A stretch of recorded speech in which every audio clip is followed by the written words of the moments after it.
আমাদের গাছের কাঁকরোল।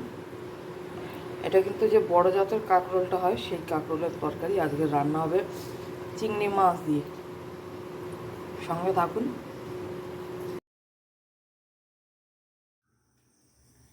এই দেখুন, দেখেছেন এটা একটা কাঁকরোল হয়েছে, বুঝতে পারছেন কি না জানি না। এই দেখুন কি সুন্দর একটা বড় সাইজের কাঁকরোল হয়েছে। যে বড় কাঁকরোল যে জাতটা হয় সেই কাঁকরোল এটা। যতক্ষণ কাঁকরোলের তরকারি রেডি হচ্ছে ততক্ষণ এই দেখুন আমি ভিডিও করছিলাম।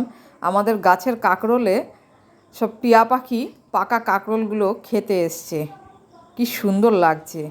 কাঁকরোল আর আলু আমি একসঙ্গে ঝিরিঝিরি করে কেটে নিয়েছি। এখানে কুচো চিংড়ি আমি নুন হলুদ মাখিয়ে নিয়েছি। এবারে কড়াটা গরম করতে দিয়েছি। কড়াই দিয়ে দিলাম সর্ষের তেল। তেলটা গরম হওয়া পর্যন্ত অপেক্ষা করব। তেল গরম হয়ে গেছে, এর মধ্যে দিয়ে দিচ্ছি ফোড়ন হিসাবে 5 ফোড়ন। ফোড়ন একটু ভাজা হয়ে গেলে এর মধ্যে দিয়ে দেবো কেটে রাখা সবজিগুলো।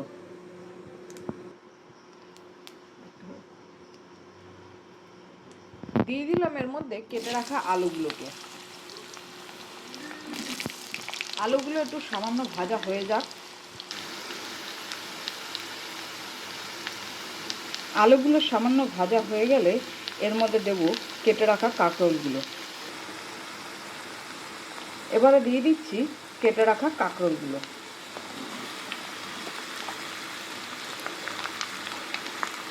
এগুলোকেও হালকা করে একটু ভেজে নেব।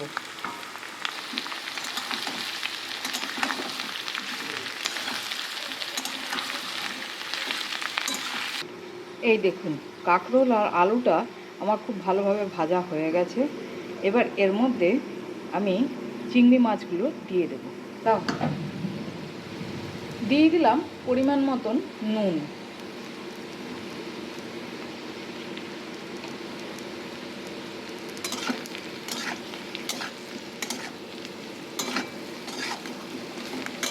নুনটাকে ভালো করে মিশিয়ে নিয়ে এর মধ্যে দিয়ে দিচ্ছি আমার নুন মাখানো চিংড়ি মাছগুলোকে।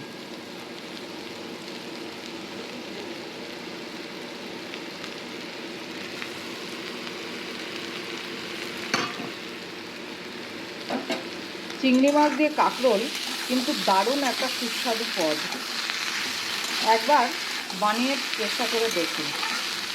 এই বড় কাঁকরোল যদি নিজেদের গাছের হয় তো কথাই নেই, একদম নালে বাজার থেকে টাটকা যে কাঁকরোলটা পাওয়া যাবে সেটা কিনে নিয়ে একবার এই রান্নাটা করে এবং খেয়ে দেখুন। এই দেখুন চিংড়ি মাছগুলো হালকা ভাজা হয়ে গেছে। এবারে আমি এর মধ্যে দিয়ে দেবো একটু সামান্য পরিমাণের জল। আচ্ছা, জল দেওয়ার আগে আমি একটু কাঁচা মশলাগুলো এর মধ্যে দিয়ে দেবো।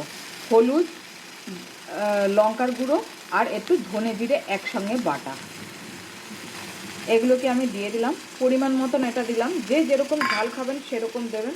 তবে এটাই খুব সামান্যই ঝাল থাকে, এটা ঝাল ঝাল তরকারি নয়। এটা একটা মানে এটা তো একটু তেতো টাইপের কাঁকরোল, খুব বেশি তেতো না হলে হালকা তিতকুটে থাকে, তাই সেই রকম অনুযায়ী একটু হালকা ঝাল। মশলাটা ভালো করে কষানো হয়ে গেছে। এবারে আমি দিয়ে দিলাম একটু সামান্য পরিমাণে জল।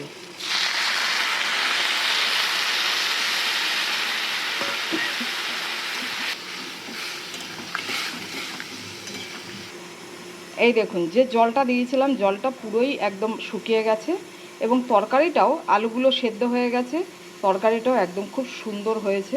এটা কিন্তু খেতে খুবই সুস্বাদু। আমার রান্নাটা এই পর্যন্ত শেষ হয়েছে। এবারে আপনারাও একদিন বাড়িতে বানিয়ে ফেলুন এইভাবে কাঁকরোল, বড় কাঁকরোল, ছোটোটা নয় কিন্তু বড় কাঁকরোল একদিন বানান বাড়িতে, দেখবেন কি সুন্দর লাগে খেতে।